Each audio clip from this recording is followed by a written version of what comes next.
السلام عليكم ورحمة الله تعالى وبركاته البنات. كيف ما كتشوفوا معايا اليوم فيديو جديد غنحضر معكم هاد الكرعين اللي حضرتهم لعائلتي الصغيرة.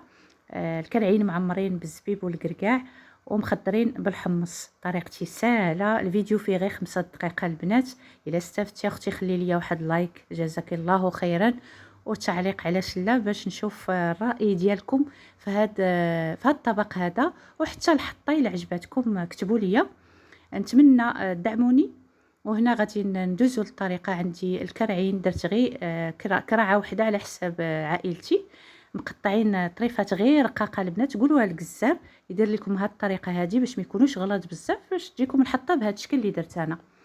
المهم غادي نضيف عليهم شويه زيت الزيتون راني ضفتو، وحبه بصل، وجوج فصوص ثوم. عندي معلقه صغيره ديال الخرقوم، معلقه صغيره ديال عامرين مزيان ديال سكينجبير، نصف معلقه ديال القرفه، على راس المعلقه ديال البزار ما كنكتروش، والملح على حسب الذوق. درت حتى ربع ديال الضامه ديال البنه ديال الزعفران، راه ما صورتهاش البنات غير نسيت. شويه ديال القزبر كان عندي في الكونجيلاتور.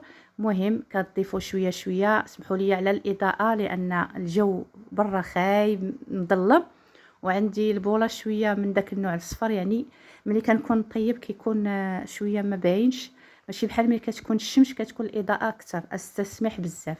مهم ضفت حبه ديال الطماطم محكوكه.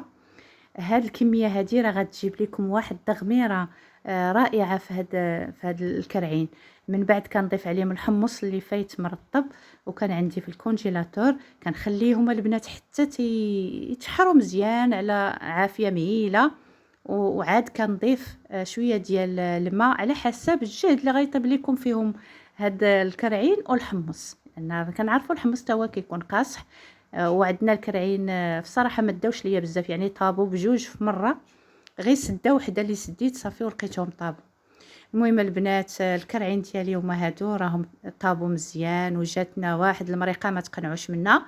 الا رديتو البال راني ما ضفتش السكر في هذا الكرعين، لانني غادي نضيف الحلاوه هنايا في الزبيب اللي فايت لي غسلته ورطبته ودرتو في هذه الكسروله. غادي ناخذ شويه ديال المرقه من الكرعين ضروري. كناخذوا المرقه بحال الا رحنا طيبناه معاهم.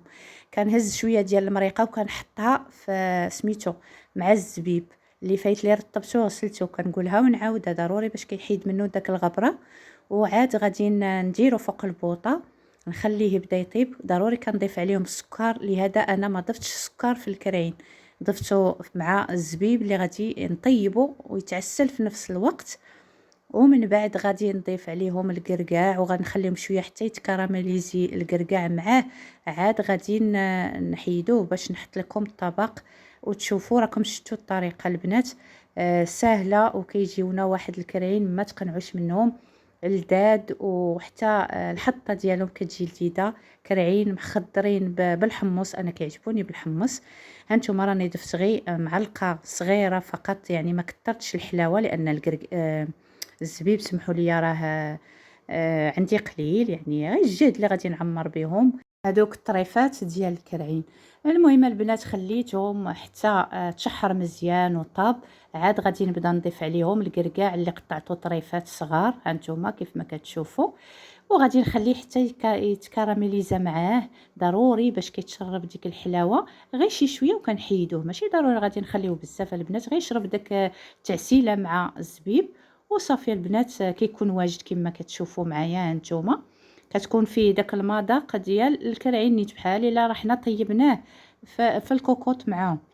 صافي البنات المريقه ديالي راه هي واجده، كيبقى غير شويه ديال المرقه فقط. كندير هاد الحطه كما شفتوا معايا واجده.